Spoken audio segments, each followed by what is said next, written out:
Hello everyone friends आज हम पढ़ेंगे महात्मा गांधी जी की आत्मकथा। तो इससे पहले मैं आपसे कहना चाहती हूँ कि आपने अगर अभी तक मेरे चैनल को सब्सक्राइब नहीं किया तो सब्सक्राइब कर लीजिए। पास में आने वाले बेल आइकन को क्लिक कीजिए और वीडियो को लाइक एंड शेयर जरूर कीजिए। तो चलिए शुरू करते हैं गांधी जी की आत्मकथा। ब्याह के समय में हाई स्कूल में पढ़ता था। गांधी जी कह रहे हैं कि जब मेरी शादी हुई तब मैं हाई स्कूल में पढ़ता था। उस समय हम तीनों भाई एक ही स्कूल में पढ़ते थे। ज्येष्ठ भाई कई दर्जा ऊपर थे, यानी कि जो गांधी जी थे वो हाई स्कूल में पढ़ते थे उनकी जब उनकी शादी हुई थी तब। और उस टाइम तीनों भाई जो थे गांधी जी के वो एक ही स्कूल में पढ़ते थे। ज्येष्ठ भाई जो गांधी जी का बड़ा भाई था वो कई दर्जा ऊपर था। कई दर्जा ऊपर थे मतलब होता है कि गांधी जी से ऊपर की क्लास में पढ़ते थे, यानी कि आगे की क्लास में पढ़ते थे। जिस भाई का ब्याह मेरे साथ हुआ वह मुझसे एक दर्जा आगे थे। और गांधी जी के भाई की और इनकी शादी साथ में हुई तो गांधी जी के जिस भाई की शादी गांधी जी के साथ में हुई थी वो उनसे एक दर्जा आगे थे, नहीं एक क्लास आगे थे। विवाह के परिणाम स्वरूप हम दोनों भाइयों का एक साल बेकार हो गया। जब गांधी जी की और उनके भाई की शादी हुई तब उन दोनों का एक साल बेकार हो गया शादी के कारण। मेरे भाई के लिए परिणाम इससे भी बुरा रहा। गांधी जी का जो भाई था उनका परिणाम इससे भी बुरा रहा, गांधी जी से भी बुरा रहा। शादी का ब्याह के बाद वे स्कूल में नहीं पढ़ सके। जब गांधी जी के भाई की और गांधी जी की दोनों की साथ में शादी हुई थी तब गांधी जी ने तो आगे पढ़ाई की थी लेकिन उनका जो भाई था वो शादी के बाद पढ़ाई नहीं कर सके।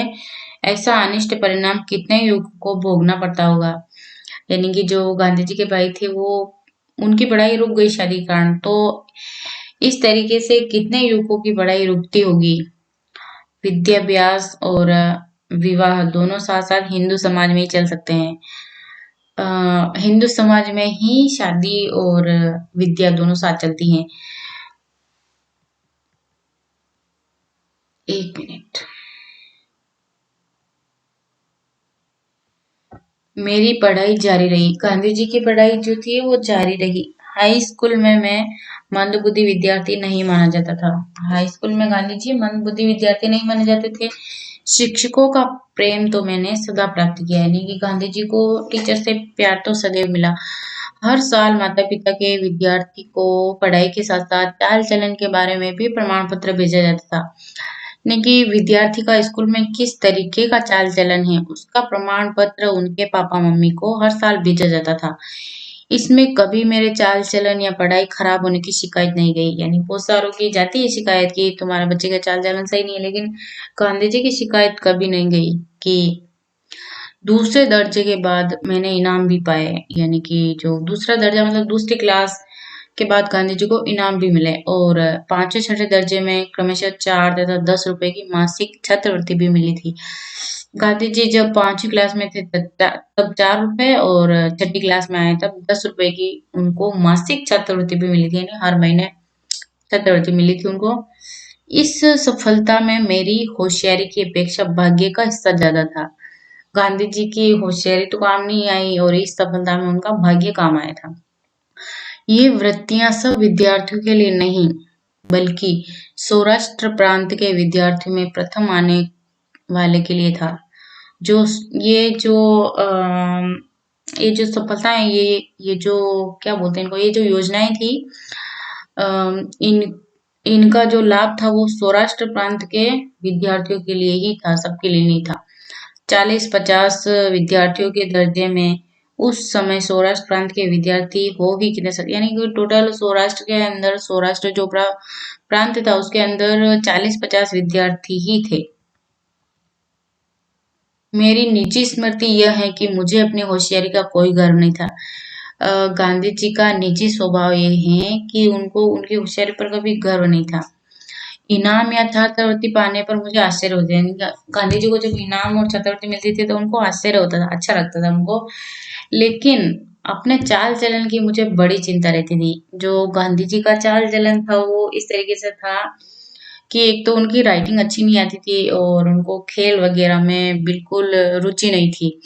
तो इनका जो इस तरीके का चाल-चलन है, उसकी उनको गांधी जी को बड़ी चिंता रहती थी। आचरण में दोष आने से मुझे रुलाई ही आ जाती थी, यानी कि जो टीचर थे वो उनमें दोष निकालते थे कि तुम्हारी राइटिंग ऐसी है, तुम खेलते नहीं हो या कम बोलते हो या इस तरीके से रहते हो अकेले-अकेले, तो उनके आचरण आचरण में ये दोष निकाला जाता था, जिससे गांधी जी को रुलाई ही आ जाती थी, रोने लग जाते थे गांधी जी। मेरे हाथों कोई ऐसी बात हो या शिक्षकों को ऐसा मालूम हो कि उन्हें मेरी भर्त्सना करनी पड़े, यह मेरे लिए असह्य था। कि गांधी जी कह रहे हैं कि मेरे हाथों कोई भी ऐसा काम नहीं हो। गांधी जी चाहते हैं कि मेरे मेरे कारण ऐसा कोई काम हो जिसके कारण शिक्षकों को मेरी बुराई करनी पड़े। तो ये बात गांधी जी को सहन नहीं होती थी।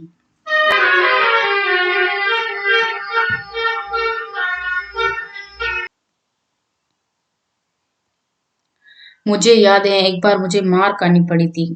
गांधी जी को एक बार स्कूल में मार खानी पड़ी थी। मार का दुख नहीं था। गांधी जी कह रहे हैं कि मुझे मार का दुख नहीं था, लेकिन उनको दुख किस बात का था? देखिए, पर मैं दंड का पात्र माना गया, इस बात का बड़ा दुख था। गांधी जी कह रहे हैं कि मुझे एक बार स्कूल में मार पड़ी थी, तो मुझे उस मार का कोई दुख नहीं था, लेकिन मुझे इस बात का दुख था कि मैं दंड का पात्र माना गया, यानी कि मुझे सजा मिली, इस बात का मुझे बहुत दुख था। मैं खूब रोया। गांधी जी कह रहे हैं मैं खूब रोया। यह बात पहले या दूसरे दर्जे की, यानी जब गांधी जी पहली या दूसरी क्लास में पढ़ते थे तब की बात है। ये तो फर्स्ट प्रसंग हो गया और दूसरा प्रसंग बताते हैं गांधी जी की। दूसरा प्रसंग 7वें दर्जे का, यानी 7वीं क्लास का। उस समय दोराबजी एदलजी में हेड मास्टर थे। जब गांधी जी 7वीं क्लास में थे उस टाइम दोराबजी एदलजी में हेड मास्टर थे। वह विद्यार्थी प्रिय थे। जो हेड मास्टर थे वो विद्यार्थी प्रिय थे, क्योंकि वह नियमों की पाबंदी कराते थे। जो हेडमास्टर थे वो नियमों के पाबंद थे और पाबंदी रखते थे बच्चों पर भी, बाकायदा काम करते और लेते थे। यानी कि जो हेडमास्टर थे वो बाकायदा काम करते थे, पढ़ाई कराते थे और बच्चों से काम लेते भी थे और पढ़ाते अच्छा थे। जो हेडमास्टर थे वो अच्छा पढ़ाते थे। ऊपर के दर्जों के विद्यार्थियों के लिए उन्होंने कसरत, क्रिकेट अनिवार्य कर दिया था। ऊपर के दर्जों मतलब होता है कि पढ़ाई के अलावा जो दर्जे हैं उनके विद्यार्थियों के लिए, दर्जों के विद्यार्थियों के लिए उन्होंने पढ़ाई के अलावा उन्होंने शॉर्टकट में हम समझे तो पढ़ाई के अलावा हेड मास्टर जी ने कसरत और क्रिकेट अनिवार्य कर दिया था। मुझे इन चीजों में अरुचि थी। गांधी जी को इन चीजों में कोई रुचि नहीं थी, क्रिकेट और कसरत के अंदर। अनिवार्य होने के पहले तो मैं कभी कसरत, क्रिकेट या फुटबॉल में गया ही न था। गांधी जी कह रहे हैं कि जब ये क्रिकेट, कसरत और फुटबॉल अनिवार्य कर दिया था, उससे पहले तो मैं कभी इन चीजों के अंदर गया ही नहीं। न जाने में मेरा जेपू स्वभाव भी एक कारण था कि गांधी जी का स्वभाव ही ऐसा था, जेपू स्वभाव, इसके कारण ये इन चीजों से दूर रहते थे। आज इस अरुचि में मैं अपनी गलती देखता हूँ। जो गांधी जी कह रहे हैं कि इस अरुचि में मैं अपनी गलती, यानी कि गांधी जी कह रहे हैं कि मुझे ये अरुचि नहीं रखनी चाहिए थी, ये मेरी अपनी गलती है। उस समय मेरी यह गलत धारणा थी कि कसरत का शिक्षण के साथ कोई संबंध नहीं है। गांधी जी कह रहे हैं कि मेरी ये गलत धारणा थी कि कसरत का शिक्षण के साथ कोई संबंध नहीं। गांधी जी कह रहे हैं कि शिक्षा में कसरत की क्या जरूरत है, मैं ऐसा सोचता था। बाद में समझ में आया कि विद्याभ्यास में व्यायाम अर्थात शारीरिक शिक्षा का मानसिक शिक्षा के बराबर ही स्थान होना चाहिए। गांधी जी कह रहे हैं कि मुझे बाद में समझ में आया कि शिक्षा के साथ में शारीरिक विकास भी जरूरी होता है। शरीर अपना स्वस्थ रहेगा तो मन भी अपना स्वस्थ रहेगा और मन स्वस्थ रहेगा तो पढ़ाई में बराबर अपना मन लगेगा। तो इसीलिए मानसिक शिक्षा के साथ में ही शारीरिक शिक्षा का भी बराबर योगदान है। फिर भी मैं कहना चाहता हूँ कि कसरत में शामिल होने से मेरी हानि हुई। गांधी जी बोल रहे हैं कि मेरी कसरत में शामिल होने के कारण मेरी हानि हुई। कारण ये है कि पुस्तकों में मैंने खुली हवा में पढ़ने की, घूमने की सलाह पड़ी थी। इसका कारण ये है कि पुस्तकों में गांधी जी ने पढ़ा था कि खुली हवा में घूमने घूमने की सलाह पड़ी थी और वह मुझे रुचती थी। और इससे हाई स्कूल के ऊंचे दर्जों से ही मुझे घूमने की आदत पड़ गई थी। गांधी जी कह रहे हैं कि किताब के अंदर गांधी जी ने पढ़ा था कि खुली हवा में घूमने से अच्छा रहता है और गांधी जी को इसमें रुचि भी थी और उन्होंने हाई स्कूल के बाद ऊंचे दर्जों में ही उनकी घूमने की आदत पड़ गई थी और वह अंत तक बनी रही। आपको पता है उनका उन्होंने बहुत सारे आंदोलन में भाग लिया तो उसमें बहुत चले थे गांधी जी। तो चलने की आदत थी जो गांधी जी की अंत तक बनी रही। घूमना भी व्यायाम तो है ही। इससे मेरे शरीर में थोड़ा कसाव आ गया। घूमना व्यायाम तो है और इससे गांधी जी के शरीर में थोड़ा कसाव आ गया, मजबूत हो गया उनका शरीर थोड़ा घूमने से। व्यायाम की अरुचि का दूसरा कारण था पिताजी की सेवा करने की तीव्र इच्छा। व्यायाम में उन्होंने अरुचि इसलिए भी दिखाई थी कि उनके पिताजी की सेवा कर सके, उसमें व्यायाम में उनका टाइम वेस्ट नहीं हो और गांधी जी उनके पिताजी की सेवा करना चाहते थे तो इसलिए भी उन्होंने अरुचि दिखाई थी कि मैं अगर व्यायाम करने में लग जाऊंगा तो मेरे पिताजी की सेवा नहीं कर पाऊंगा मैं। स्कूल बंद होते ही तुरंत घर जाकर उनकी सेवा में लग जाते। गांधी जी स्कूल से छूटते ही तुरंत घर जाकर वो अपने पिता की सेवा में लग जाते। कसरत अनिवार्य हो जाने से इस सेवा में विघ्न पड़ने लगा, यानी कि विद्यालय समय के बाद में जो कसरत करवाते थे उसमें गांधी जी का भी टाइम वेस्ट होता था। वो उनके पिताजी की सेवा में विघ्न पड़ने लगा, बाधाएं आने लगी। वो पिताजी की सेवा के लिए कसरत से माफी पाने की दरख्वास्त दी, पर घेमी साहब कब माफी देने वाले थे? एक शनिवार को स्कूल सवेरे का था, यानी कि सुबह का टाइम था स्कूल का और शनिवार था तो शाम को 4 बजे कसरत में जाना था। गांधी जी को शाम को 4 बजे कसरत में जाना था। मेरे पास घड़ी न थी, गांधी जी के पास घड़ी नहीं थी। आकाश में बादल थे। आकाश में बादल थे। इससे समय का कुछ पता न चला। आकाश में बादल थे इसलिए समय का कुछ पता न चला। पहले घड़ी नहीं थी तो बादल मतलब ऊपर देख के ही टाइम का अनुमान लगाया जाता था। तो उस टाइम उस दिन शनिवार को आकाश में बादल थे तो समय का कुछ पता न चला, बादलों से धोखा हो गया। कसरत के लिए जब पहुंचा तो सब जा चुके थे। जब गांधी जी कसरत के लिए गए थे तो उनके जो साथी थे वो कसरत करके सब उनके घर पे जा चुके थे। दूसरे दिन जब घेमी साहब ने हाजिरी देखी तो मैं गैर हाजिर निकला। दूसरे दिन घेमी जी ने हाजिरी देखी थी तो गांधी जी गैर हाजिर थे। मुझसे वजह पूछी गई, मैंने जो बात थी बता दी। गांधी जी से वजह पूछी कि तुम एब्सेंट क्यों थे? तो गांधी जी ने जो बात थी वो बता दी कि मुझे टाइम का पता नहीं चला, जो भी बात थी उन्होंने बता दी। उन्होंने उसे सही नहीं माना। जो हेडमास्टर थे उनके, वो उन्होंने गांधी जी की बात पे भरोसा नहीं किया और मुझ पर 1 या 2 आना ठीक याद नहीं कितना जुर्माना हुआ। गांधी जी ने जब उनकी आत्मकथा लिखी तो उनको ठीक से याद नहीं रहा कि 1 आना जुर्माना लगा या 2 आना। तो लेकिन इतना लगा कि 1 या 2 आना उनके ऊपर जुर्माना लगा। मैं झूठा बना, गांधी जी को झूठा मान लिया गया। मुझे भारी दुख हुआ, गांधी जी को बहुत दुख हुआ। मैं झूठा नहीं हूँ, यह कैसे साबित करूं? आपको पता है गांधी जी की आत्मकथा का दूसरा नाम ही सत्य के प्रयोग है। गांधी जी सच्चे थे तो गांधी जी खुद के अंदर सोच रहे हैं कि मैं झूठा नहीं हूं तो मैं ये कैसे साबित करूं? कोई उपाय नहीं था। मन महसूस कर रह गया, रोया। गांधी जी मन महसूस कर रह गए और रोए। पीछे ध्यान में आया कि सही बोलने और सही करने वाले को गाफिल भी नहीं रहना चाहिए। इस तरह की गफलत मेरे अध्ययन काल में यही पहली और आखिरी भी थी। मुझे कुछ कुछ ख्याल है कि अंत में मैंने यह जुर्माना माफ करा लिया था। गांधी जी को कुछ कुछ याद है। जब गांधी जी आत्मकथा लिख रहे थे तो उस टाइम उनको कम ही याद था कि थोड़ा थोड़ा याद है उनको कि जुर्माना मैंने माफ करा लिया था। अंत में कसरत में मैंने मुक्ति पा ली थी, यानी कि कसरत से गांधी जी ने मुक्ति पा ली थी। पर तब जबकि पिताजी ने हेडमास्टर को पत्र लिखा था। यानी कि कसरत से उन्होंने मुक्ति कैसे पाई कि उनके पिताजी ने हेडमास्टर को पत्र लिखा और कि स्कूल के समय के बाद वह मेरी उपस्थिति अपनी सेवा के लिए जाते थे। गांधी जी के पिताजी ने हेडमास्टर को पत्र लिखा कि स्कूल के समय के बाद गांधी जी मेरी सेवा करते हैं, इसलिए उनको मुक्त किया जाए कसरत से। तो इस तरीके से उनको मुक्ति मिल गई। कसरत के बदले घूमना जारी रखने की वजह से शरीर का व्यायाम न करने की गलती के लिए तो मुझे सजा नहीं भोगनी पड़ी, पर दूसरी एक भूल की सजा मैं आज तक भोग रहा हूँ। यानी कि कसरत व्यायाम से तो गांधी जी को जो सजा नहीं भुगतनी पड़ी, पर एक गांधी जी से भूल हुई है जिसकी सजा वो आज तक भोग रहे हैं। पता नहीं कहाँ से यह गलत ख्याल मेरे दिमाग में धस गया था कि पढ़ाई में सुंदर लिखावट की जरूरत नहीं है। गांधी जी के दिमाग में पता नहीं कहाँ से ये ख्याल घुस गया था दिमाग में कि सुंदर लिखावट पढ़ाई के लिए जरूरी नहीं है, जो विलायत जाने तक बना रहा।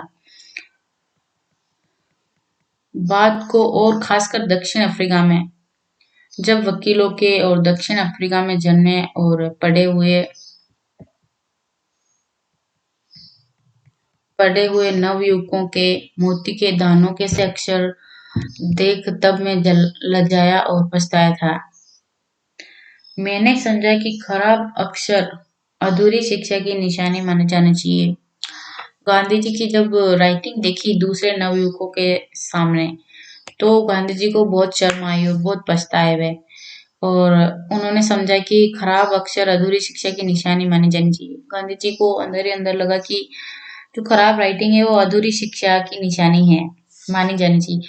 पीछे मैंने अपने अक्षर सुधारने की कोशिश की, पर पक्के घड़े पर कहीं गला जुड़ता है कि गांधी जी जब गांधी जी इतने आगे बढ़ गए, इतना टाइम उनका चला गया और पढ़ने में, और अब वो सुधार रहे हैं राइटिंग, तो गांधी जी पक्का घड़ा हो गए। अब वो कैसे सुधार पाएंगे राइटिंग? युवावस्था में जिसकी अवहेलना की उसे आज तक न कर पाया। प्रत्येक युवक और युवती को मेरे उदाहरण से यह सबक लेना चाहिए कि अच्छे अक्षर लिखना विद्या का आवश्यक अंग है। जो भी गांधी जी की आत्मकथा पढ़ रहे हैं उनको गांधी जी ये संदेश दे रहे हैं कि प्रत्येक युवक युवती को मेरे उदाहरण से यह सबक लेना चाहिए कि अच्छे अक्षर लिखना विद्या का आवश्यक अंग है।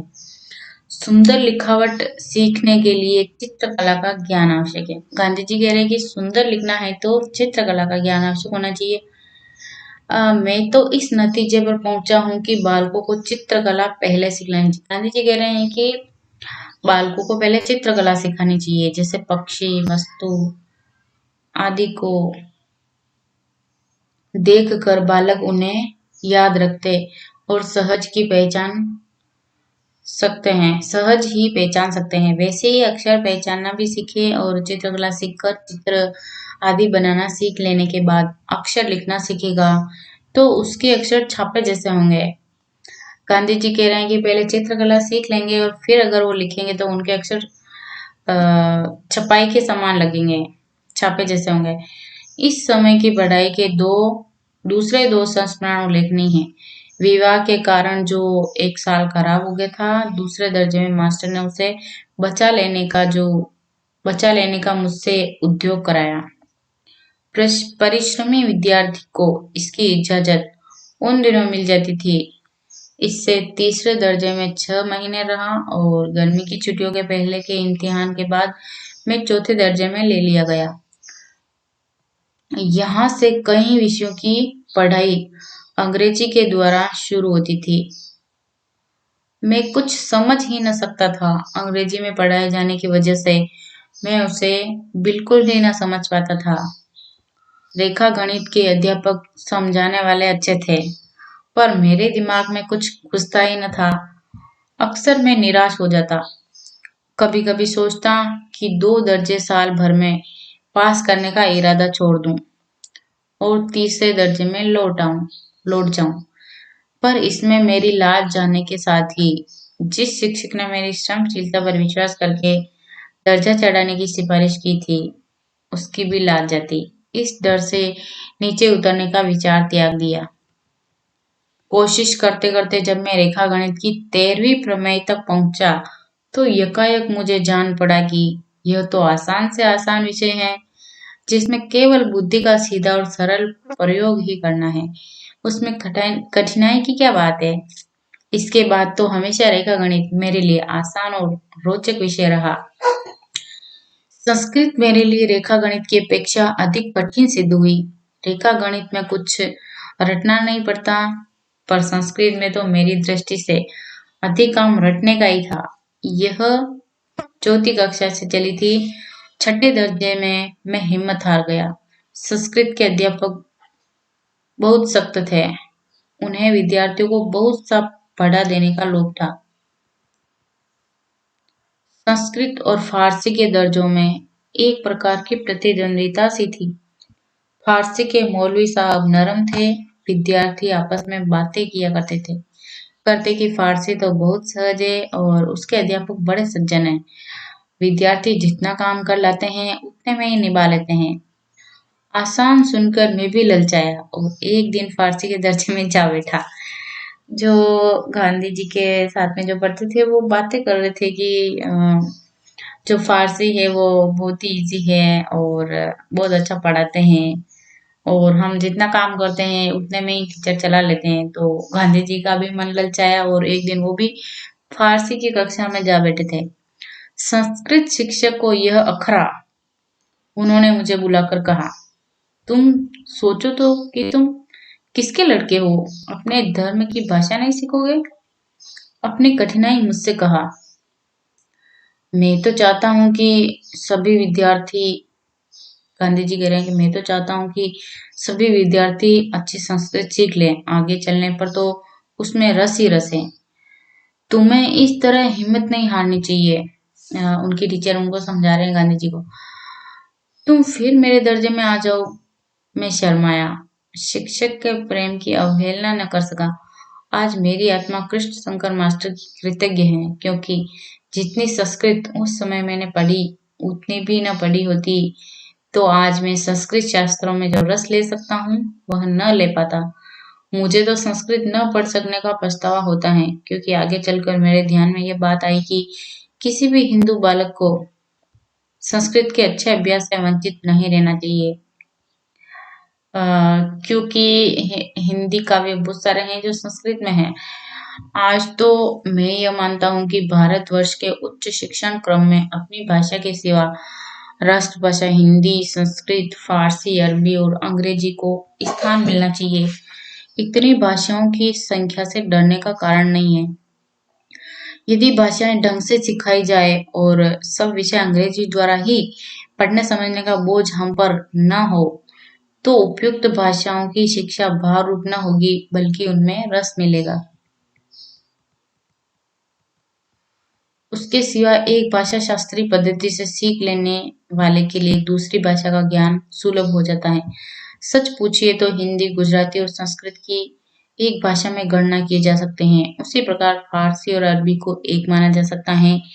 फारसी यद्यपि संस्कृत के निकट है और अरबी हिब्रू के, फिर भी दोनों इस्लाम के उदय के बाद विकसित हुई हैं।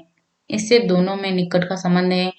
उर्दू को मैंने अलग भाषा नहीं माना है क्योंकि उसके व्याकरण का समावेश हिंदी में हो जाता है। उसके शब्द तो फारसी और अरबी के ही हैं। अच्छी उर्दू जानने वाले के लिए अरबी और फारसी जानना जरूरी है।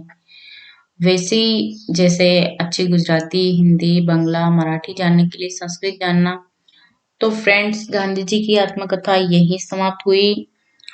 पूरा वीडियो देखने के लिए आपका बहुत बहुत धन्यवाद। आपने मेरे चैनल को सब्सक्राइब नहीं किया तो प्लीज़ सब्सक्राइब कर लीजिए क्योंकि मैं पढ़ाई से रिलेटेड वीडियो डालती रहती हूँ तो उन वीडियो की नोटिफिकेशन आपको सबसे पहले मिले उसके लिए बेल आइकन को क्लिक कीजिए और वीडियो को लाइक कीजिए अगर आपको पसंद आया हो, समझ में आ गया हो तो। और ये जो आत्मकथा है वो आपके दोस्तों को भी शेयर कीजिए क्योंकि बीए फर्स्ट ईयर में हिंदी अनिवार्य के रूप में ये पार्ट आया है और आपके दोस्तों को भी फायदा मिल सके। आपके आपके दोस्तों का कोई ग्रुप होना, वे WhatsApp group, Facebook group, Twitter group या इंस्टाग्राम जो भी आप चलाते हैं उस पर आपके दोस्तों को शेयर कीजिए। धन्यवाद।